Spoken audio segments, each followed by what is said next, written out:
Well, good morning, ladies and gentlemen. As you can see, I'm Murray Duckworth.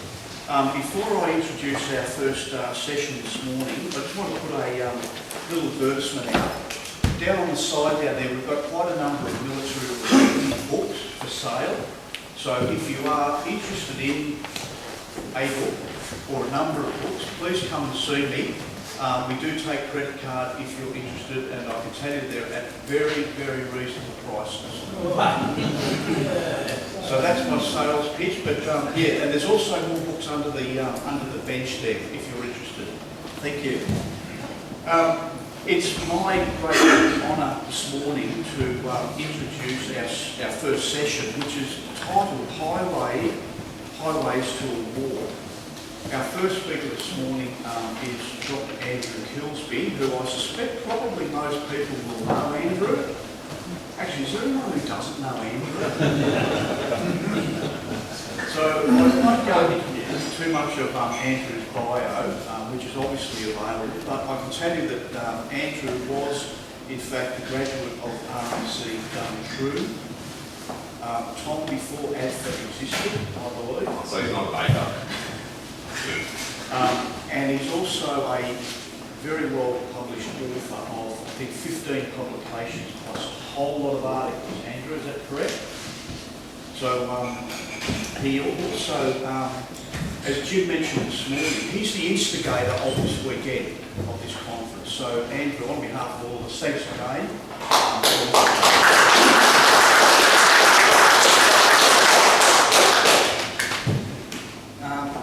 Andrew, probably like most people in the room, life has been influenced, I guess, by the Vietnam War. I think it was 2013, 2014, Andrew, you were the operations officer and chief executive of the Vietnam Veterans Museum, at which Andrew was responsible for hosting a number of presentations on behalf of the Vietnam veterans. So we thank you for that effort too, Andrew. Look, I think without much further ado, I think I'd just like to introduce Andrew with his presentation this morning entitled How in a Very Small Place. Andrew, thank you.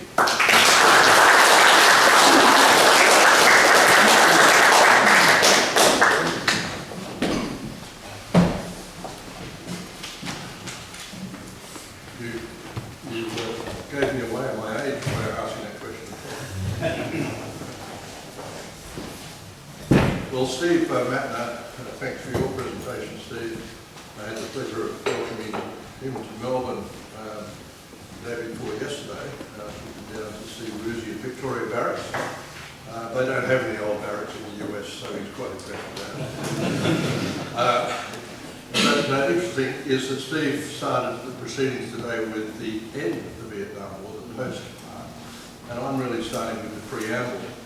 There's no Australian content in this presentation, but I thought it would be useful for those people who don't have a good knowledge of the French War, the French Indochina War, the first Indochina War, to have a high-level view of what happened in that 10-year war between 1946 and 56. At the end of the war, the American OSS, or Office of Strategic Services, which became the CIA in due course, sent teams into northern Vietnam from China, and they helped the Viet Minh under Ho Chi Minh and his General Giap with a tie and a hat, little jaunty hat, to fight the Japanese. So they armed them with some arms, some assistance. Of course, the war ended quite soon afterwards. And the small American mission there stayed there for a little while before going back to the States. The French, who under General de Gaulle in what was now the New France in 1945, were keen to recover their Indo-Chinese colonial possessions after the war. Now, in his book, 1980 book, Why Vietnam? Prelude to America's Albatross, Archimedes Patty revealed the how and why the USA, through a series of miscalculations and ill-advised actions, slipped into the Vietnam quagmire. Patty, he's not in this photograph, but he was the OSS leader of their team. He was the first American of that group to meet Ho Chi Minh and to help get the cooperation against the Japanese. Now, the main purpose of that was partly to make sure that Allied prisoners and internees were released at the end of the war, and that the Japanese forces still in country would surrender. So in this presentation I'll look over that period of 46 to 56. Dien Bien Phu, the famous battle, whilst a physical defeat for the French Expeditionary Force, was also a psychological tipping point in the First Indochina War, especially in the home front in France, with the public and the politicians. And there's so many similarities between this and the Tet Offensive of 68, and Dien Bien Phu and Khe Sanh, but that's for another time. The Americans first, after the loss of China to the communists and their ally, the nationalists, and then the war in Korea, losing Vietnam to the communists as the Cold War started to affect the entire globe, certainly got their interest under President Eisenhower. Now, by the way, I'm not a Chinese, French, or Vietnamese speaker, so if I make any massacres of various words, please don't give me a hard time. 3, please, Jay. Oh, here? Okay. So which one is the top? No, that's one arrow pointing to the right. Okay. No, that's not going to work. That's pretty. There we go. So let's just have a quick look at the map. Let's come back. Here we go. So a quick look at the map. In 1945, the French Union, as it was Tonkin up in the north, which basically looked after the Red River Delta, the Blue Star on the right-hand side, of course, being Hanoi, and the port of Haiphong on the coast. Coming down into Annam, the Blue Star is Hue, and that's where the state of Vietnam was formed in 1949 with the former Emperor Bao Dai as the head of state. Cochin, China, at the bottom was Saigon, the Blue Star, looking after the Mekong Delta. Cambodia, as the French would say, Blue Star, Phnom Penh, and then Laos, up the north with Vientiane showing as the Blue Star, and the royal headquarters, or that's the wrong word, royal capital, about where the L of Laos sits. The red stars are the various actions I might describe today. The top left, the left-hand star is Dien Bien Phu. I'll come back to these later. You might see that right up on the top right side. There's a little funny little place there called Wang Chau Wang, and that was a French port leased from China, nationalist China.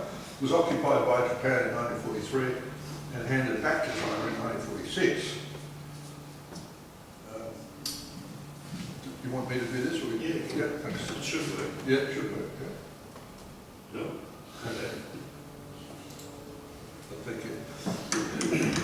So, Indochina was, those colonies, if you like, or protectorates, were administered by the Vichy government during the war. From 1940, the Japanese occupied the country until the 9th of March 1945, when the Japanese army overthrew the Vichy administration in Vietnam, in Hanoi and so on. They put about 8,000 French soldiers and civil servants into prison. A very good book by Mandalay Perkins called Hanoi Adieu, which is a fantastic read from someone, her stepfather was there during that time. After the Japanese surrender, the nationalists, I use that word advisedly, nationalist Dien Bien, led by Ho Chi Minh, declared Vietnam's independence, but it was short-lived. By January 46, there were still about 30,000 Japanese in the north, more than 100,000 nationalist Chinese, and about 25,000 Viet Minh in northwest Tonkin. In the south, and here's a picture of British Indian Army troops. They took the Japanese surrender below the 16th parallel, not the 17th, and that's an illustration of that. Whereas in the north it was the nationalist Chinese which took the surrender. 20,000 British Indian Army troops arrived, but also the French started arriving there, and they cleared out the local Viet Minh units such as they existed at that time, and basically controlled that southern area fairly well. The north was a whole different matter.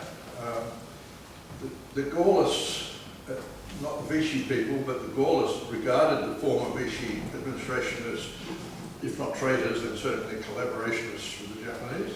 Didn't trust them. But meanwhile, the Americans under President Roosevelt worked against the intent of the French to come back and reclaim their colonies. However, when Eisenhower became the president in, you know that, Steve? You're talking about, you mean in the aftermath of FDR, when you're talking about Truman first, or FDR? I mean, Eisenhower. No, it's got to be Eisenhower, right? Well, the immediate aftermath, of course, after Truman, after FDR was Truman. Whoever was the president after Roosevelt, the policy began to change towards, preventing the French, directly or indirectly, from taking back their provinces. They didn't stop them like they were doing under Roosevelt. And the Cold War, of course, was starting to kick in. So by mid-46, the British had left southern Vietnam, I'll call it Vietnam, in French control. In the north, the Chinese troops had gone back home. Viet Minh commander General Giap, then eliminated the pro-Chinese, nationalist Chinese factions in the north, leaving the largely communist Viet Minh in control of the government. Now, Ho Chi Minh was negotiating with the French for independence in Paris, but the French didn't agree, they didn't want to do that. French troops started arriving in the north, and the Viet Minh began resistance towards them. They had at this time about 40,000 troops. And fighting between the Viet Minh and the French forces became pretty widespread from December 46 onwards, with murders of families, assassinations, grenade attacks, and military actions. By 1948, the French had over 100,000 troops in Vietnam. The big turning point here, though, was with the victory of the Chinese Communist Party in China in 1949. The Viet Minh had then an ally providing sanctuary, arms, training, and equipment. Up until then, it was a fairly mishmash of old muskets, as you put it, and captured French weapons and old British Bren guns and things like that. After the Chinese gave assistance, suddenly they were getting trucks, anti-aircraft guns, artillery, and so on and so on, small arms. By 1950, the French had suffered several defeats militarily on a small scale, and the Viet Minh had grown to about 120,000 with the support of China. Sorry, let's do it this way. Yeah. So what was the Viet Minh? I mentioned Ho Chi Minh had successfully obtained American assistance in 1945 to help train and arm the nationalists against the Japanese. Ho understood that they needed to take control of the government in Hanoi before the French returned in any strength. The Viet Minh, under General Giap, was essentially communist and eliminated non-communists within its ranks by about 1947. After 1949, it became a pretty formidable fighting force of regular and militia troops and successfully defeated the French outposts along the border with China in 1950. The aim of that border campaign from the Viet Minh's point of view was to clear the border of French presence so that the supplies could come through without interference. The next step for Giap was to capture Hanoi and control Tonkin, area of Tonkin, completely. Okay, who were the French? The French Far East Expeditionary Corps, or CEFEO, and I'll just call them French forces, was formed in 1945 to restore French rule over Indochina and consisted of French, African and foreign legion units and included many veterans of World War II who were used to fighting Germans in the fields of France.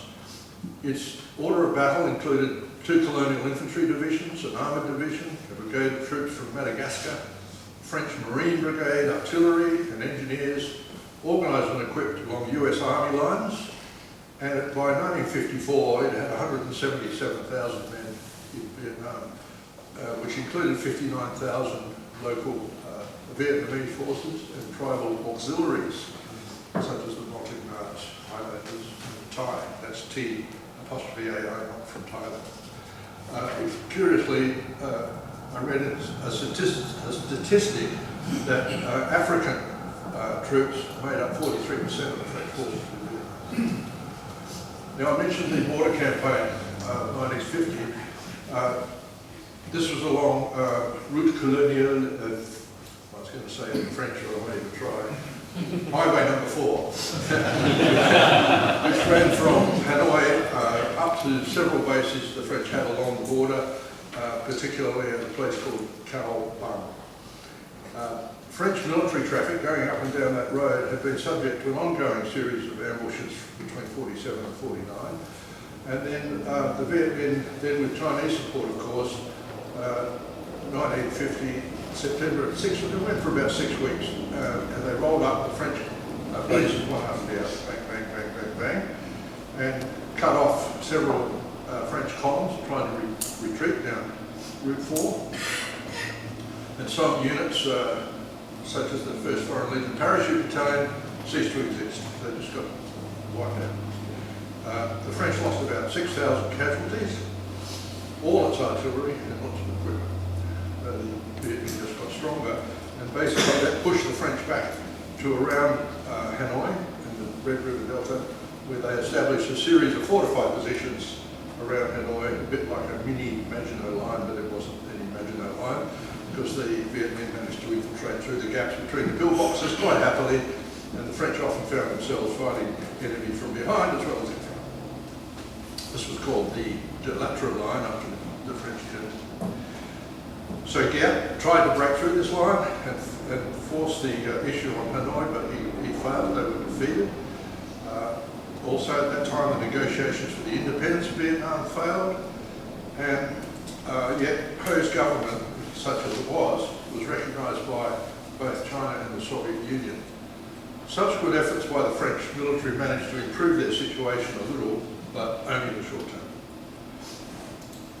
Now you may be surprised to learn that the first small US advisory group, the Military Assistance Advisory Group, of 35 men arrived in April 1950. I didn't know that. I didn't think you got there for a few more years, but there they were. Now they were there to supervise and monitor the distribution of US military aid to the French military in Vietnam. Financial, about $1.5 billion by 1954. Practical, surplus Second World War equipment, obviously, tanks, armoured vehicles, howitzers, artillery, uniforms, helmets, whole range of stuff. And on the aircraft side, the Americans sent 100 aircraft maintenance personnel into Vietnam to help service the 60 B-26 two-engine bombers that they'd given the French Air Force. Now the French Air Force also had other American equipment, a whole range of different countries. They even flew Junkers 52s from the Second World War as a transport aircraft for a while. So they had Hellcats and Bearcat fighters, but the transport group was very small, and this doesn't help them when it comes to Dien Bien Phu. So they had air superiority over the Viet Minh, because the Viet Minh didn't have any aircraft. These days they'd have thousands of drones, but then they did nothing. But the Viet Minh were very good at putting together effective anti-aircraft. There were only about, by 1954, there were only about 10 helicopters in the whole of the country, so that wasn't a factor. So by 1953, the war wasn't going very well for France. The succession of commanders had proven incapable of suppressing the insurrection of the Viet Minh, who were fighting for independence. In May 53, General Henri Navarre was appointed to command French Union forces in Indochina. Now, during the 52-53 campaign of the Viet Minh, they'd overrun large, I've got a word, is swathes, can hardly pronounce it, large areas of Laos, Vietnam's western neighbour, advancing as far as Luang Prabang, that's the royal city, town that I told you about, and the Plain of Jars, which is the big plateau of Laos. The French couldn't stop them. They didn't have enough people, and the Viet Minh basically did what they wanted to until their supplies ran out, and then they went back to Tonkin and rearmed and reorganised. By 1953, the French had decided to try and interrupt this effort into Laos, but also show the Viet Minh that they could fight them on their own ground. So they did a series of operations in northwest Tonkin, setting up fortified towns and outposts, of which one, a place called Nha San, was a decisive French victory in the battle that took place between November and December 52. This developed for the French their idea of a hedgehog defence of the location, and because they could, they managed to defeat the Viet Minh at that base. This laid the seeds for the idea of Dien Bien Phu. So, Dien Bien Phu. Is this? Right, okay. So, this is just above the border with Laos, as you can see. It was a former base of Thai irregulars. It had been captured by the Viet Minh. The French decided to reoccupy the base, fortify it, and supply it by air. It sat in a valley surrounded by hills and jungle. In fact, the app said it was like a rice bowl. We were on the edge of the rice bowl, and the French were at the bottom. So it's named Operation Castor. So they began to send in paratroops, and then they flew in reserves and soldier supplies and so on, and then started to fortify the area. The whole purpose was to cut off the enemy supply lines into the Kingdom of Laos and draw the Viet Minh into a major confrontation in order to cripple them. Sounds familiar, doesn't it? Unfortunately for the French, they didn't have the air power of the Americans in later years, so it didn't work out so well. They also thought that being resupplied by air would work perfectly well because the Viet Minh had no anti-aircraft capability. Well, of course they did. And they had artillery. So there's the paratroops coming in at the beginning into the valley, and you can see the hills surrounding the valley there. That the Viet Minh were there looking down on them. So this is in November 53. The French came in, and once they secured the base, they brought in the artillery and even 10 M26 Chaffee tanks, which they constructed on the ground. Now, as an aside, you may be interested to know that the French forces came to Dien Bien Phu accompanied by two bordels mobiles de campagne, mobile field brothels, served by Algerian and Vietnamese women. When the siege ended, the Viet Minh sent the surviving Vietnamese women for re-education. We don't know what happened to the Algerian girls. That's a typical French way of conducting war in those days. Okay, so look, I won't go into all the detail of the battle, except it ran for 2 months, and there was a series of strong points, Anne-Marie, Beatrice, Elaine, and down below was Isabel. And these five, they call it the 5 hills, the 5 hills around the town, or the centre of the base. These were one by one taken over by the Viet Minh. There were 3 things that added to define the French defeat. First of all, as I've already mentioned, the Viet Minh controlled much of the high ground, and their artillery far exceeded French expectations. In a somewhat superhuman effort, the Viet Minh dragged their Chinese guns up the hill and down the dale. The French thought they'd be on the reverse slope. They weren't. They built tunnels on the forward slope and rolled their guns out. Very great on camouflage, of course. So the French were never really able to suppress the artillery on the other side. Giap spent months meticulously building up his ammunition, putting his artillery and anti-aircraft guns in place, and all their stores. He'd learnt from his lesson at Nam San that you can't take on a fight like this without being properly prepared. Now the Viet Minh knew exactly where the French artillery was because they could see it. The French had no idea where the Viet Minh artillery was, or even how many guns they had. And third, Giap made it a priority for his gunners to attack the airfields in particular, especially if there was an aircraft on the airfield. If you had a red cross on your aeroplane, that made no difference. You got blown up anyway. So eventually, while initially the Dakotas came in, they had some Dakotas,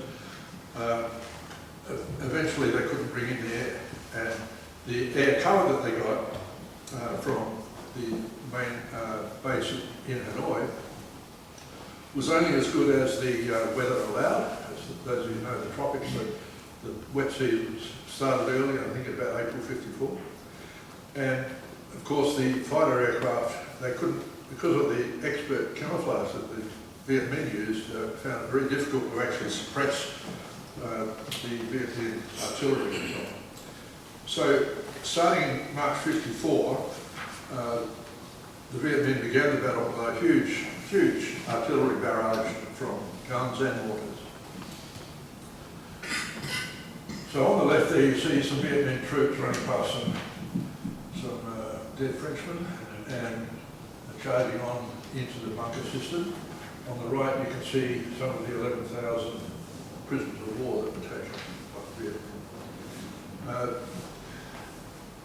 They also lost, the French lost something like 62 aircraft over the base, and the runways of course were destroyed by shelling. So by the 7th of May it was just about all over. Giap ordered an all-out attack against the French units with over 25,000 Viet Minh against fewer than 3,000 by that time, people in fighting, able to fight. And this is an interesting exchange. At 5 o'clock, General de Castries, who was the commander of Dien Bien Phu, radioed French headquarters in Hanoi and talked to the commander in Hanoi, General René Coligny. De Castries says, "The Viets are everywhere. The situation is very grave. The combat is confused and goes on all around. I feel the end is approaching, but we will fight to the finish." Coligny says, "Of course you will fight to the end. It is out of the question for you to run up the white flag after your heroic resistance." It's actually a feature of the French forces in this conflict that they often did fight to the end, to the last man. Quite interesting. So after a 2-month siege, the fighting was over, surviving forces had to surrender, and although it didn't really alter the strategic picture in Vietnam as a whole, it certainly was, as I mentioned, a huge psychological shock to the French public and politicians. Now, in the aftermath, just some statistics. The French forces had about a bit under 2,500 killed, 6,500 wounded, and 3,700 missing, later reported as POW, but they don't actually know the exact figures. As I mentioned, 62 aircraft destroyed, another 162 damaged. The 10 tanks, they all got blown up by bazookas and whatever. And interesting, Steve mentioned the memorial wall in Washington DC. The first 2 names on that wall are 2 US airmen that were flying transports into Dien Bien Phu. They captured about nearly 12,000 soldiers, including over 5,000 wounded. They gave no treatment to the wounded, and then they marched the survivors, including the wounded, whether you lost a leg or you got a head wound or whatever, to a prison camp, some of them up to 600 kilometres away. So by the time they were released, mostly in 1956, they had a 60% death rate of being prisoners of the Viet Minh. Although 858 of the most seriously wounded were evacuated by the Red Cross in May 54, but the rest went to the prison camps where they had no relief whatsoever. Many of them died on the route march. I think the high casualty rate of the prisoners, particularly because the not brutally harmful to the prisoners in the sense of the Japanese were, but it is just totally appalling that they gave no help to wounded. And I think that's a major tragedy of the ocean. Now, so that's the Dien Bien Phu in a nutshell. We'll go on now just to talk very quickly about how much time have I got there?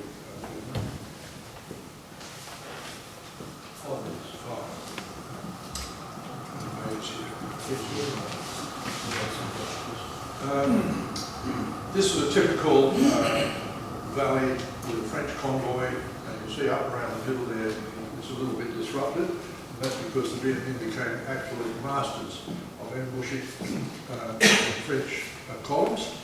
And in fact,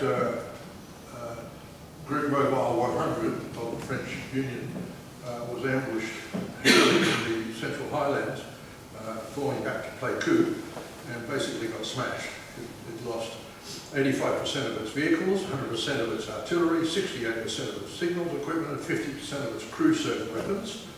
The headquarters company went from 222 to 84. The 43rd Colonial and 1st and 2nd Korea battalions, each about 834 men, were reduced to 452, 497 and 345. The second group of the 10th Colonial Artillery, reduced to fighting as infantry after the loss of all their guns, went from 475 to 215. That'll give you some idea of the efficiency of these. And this is the 1st Battalion of the Korea Regiment, Regiment de Corée. All Korean volunteer veterans, French, from the Korean War, an elite unit, and in that ambush I just described, which was at the Battle of Biennial Pass, they were basically decimated, and then after that they were again ambushed. The remnants finally got into play coup, and then immediately they were ordered out, whatever was left of them, went away to help another group come back, and they got ambushed again. There's the Battle of Tobruk Pass in July 1954, 4 days before the armistice. And basically these guys are pretty well done. After this last episode, only 107 of them were left, out of 834, and 53 of those were wounded. So the war ended with the Geneva agreements and a ceasefire on the 1st of August. As we know, Vietnam was partitioned on the 17th parallel, north Ho Chi Minh, south state of Vietnam under Bao Dai, Dien Bien Phu. UN supervised elections were never held. About 800,000 fled to South Vietnam, and about 100,000 went north. The French army left Vietnam altogether in 1956, or left Laos actually. And as late as 2024, the remains of 6 French soldiers who had been recovered from the Dien Bien Phu battlefield were repatriated to France. So I'll finish with some idea of the tragedy, what I call the tragedy. It goes back to Steve's point about casualties and impact, and not just on soldiers but also civilians and families. In the Indochina War, the French Union forces had 141,000 casualties, including 76,000 dead or missing. Compare that to the 58,000 the Americans lost in their war. The Indochina states, which gave local forces, suffered 32,000 casualties, including 13,000 wounded. So altogether 95,000 dead, 78,000 wounded. In Korea, the US forces suffered 36,000 dead and more than 103,000 wounded. In Vietnam, 58,000 deaths and 153,000 wounded. And the Republic of Vietnam in the south suffered up to 250,000 deaths and 1 million plus wounded. So, if I can on that note, because it really, this presentation is not to be a blow-by-blow battle of Dien Bien Phu, but rather to give a little bit of perspective on where the Vietnam War started and how it continued and where it went. The number of casualties alone will give you an idea that it wasn't just a few grenades in a jeep blowing up some bloke going by the jeep. It was full-on warfare. The Vietnamese were a highly formidable force, and probably better than the French in many respects. The biggest French problem, if you like, was that you had no real air power. and they didn't know how to fight the jungle. Only very late in the war did they have some partisan groups that operated in the jungle and took the war to the Viet Minh in their own backyards. But usually, as we saw in that photograph, you know, it was a road-borne war for the French, and they paid the price.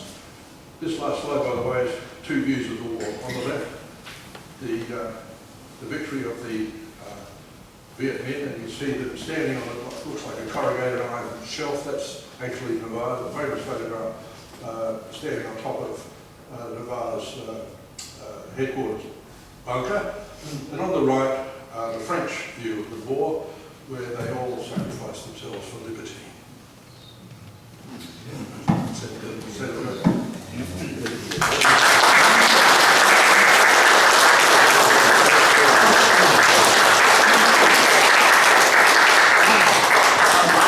We do have a few moments for some questions of Andrew. Does anyone have any questions? Yes. Is it true that the attack over the final objective of Biennial? In other words, the legionnaires comprised ex-German army soldiers? Yes, there were some in the Legion.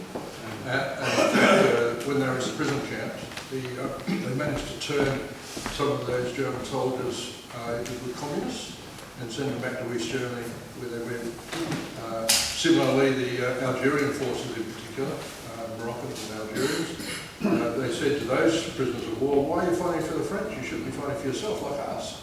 And they went back to Algeria and started their revolution in 1954. And the other impact of this was that the French Legion and the paratroops in particular, who were the professional soldiers, often ended up going straight from Vietnam, straight over to Algeria, and they started getting into another dirty war there, because they'd learnt the lessons in Vietnam. They weren't going to let that happen to them again. And of course it did, because de Gaulle threw them under the bus. And that's what led to the secret army organisation, the assassination attempts on de Gaulle, army coup, succeeded in France. So there's this series of cascading consequences coming out of Vietnam. So how many German soldiers did you get? How many? I couldn't tell you. The Foreign Legion had three. They were all in battalions, so they were in there. They certainly were a component, but I couldn't tell you. I'm sorry.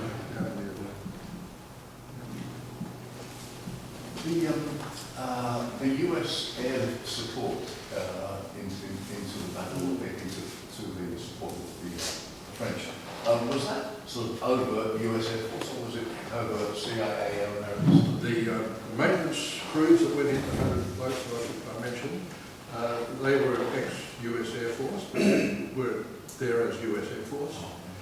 The two chaps that were killed in their aircraft over the Dien Bien Phu got shot down. They were covert. Yeah. And the CIA, of course, was already fingers in the pie. The other thing about the CIA effort was that they also had a couple of civil airlines operating. Yes, there was the CIA flotilla or whatever else later in the war, but really early in those pieces, the French often had to bring in civilian aircraft to take up and supplement their transports.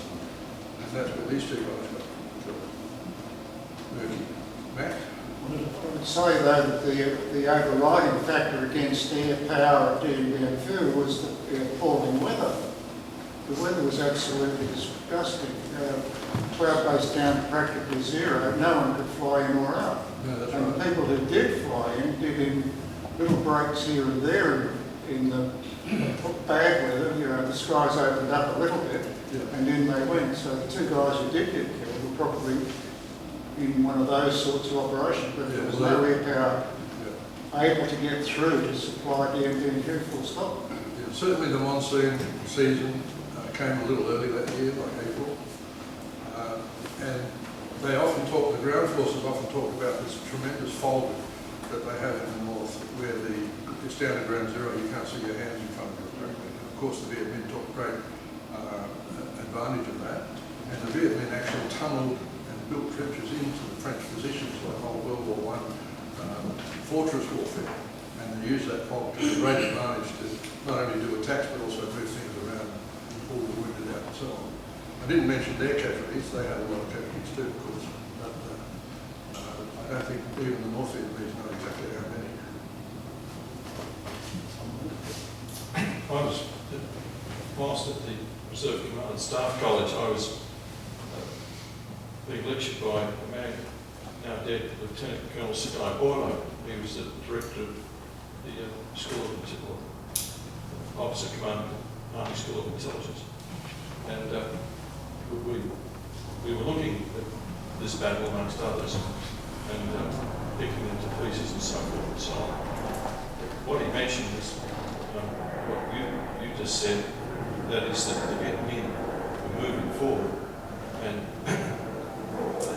sapping in the French way and getting so close that they could register their base plates and set up the mortars on site. I don't know what dimensions the mortars were, maybe 3. So They had a few 120mm big ones. Yeah. As well as small ones. And it was said that when aircraft were landing, that they were trying to land, they'd come in and sort of nibble on the run out the back. You could just shovel that back to avoid this. The mortars were so... And the Americans had that experience later. Very But the other thing about it was that, as I mentioned, the Red Cross planes that came to take out the wounded, they were not seen as anything different from anything else. It was a bit mid-side. And one plane full of wounded got blown up on the history taking off, and so on. And the war was quite brutal in many respects, as wars are. I've never been in one, but obviously I know, we all know what it could be like. And the Viet Minh, on a couple of those road ambushes, literally would overrun. They had people climbing on the tanks trying to open the hatch and shooting through the portholes. They're very brave, but no, life is meaningless in a way. On the other hand, when they captured some sections of the convoy and stripped them of all the radios and everything else they could get, of course, they just shot the wounded, the French wounded. On the other hand, there are other ambushes where the Viet Minh would leave the wounded with supplies and ring up the French basically and say, send 3 ambulances down and let them in unarmed. You can pick up the wounded, so they did that too.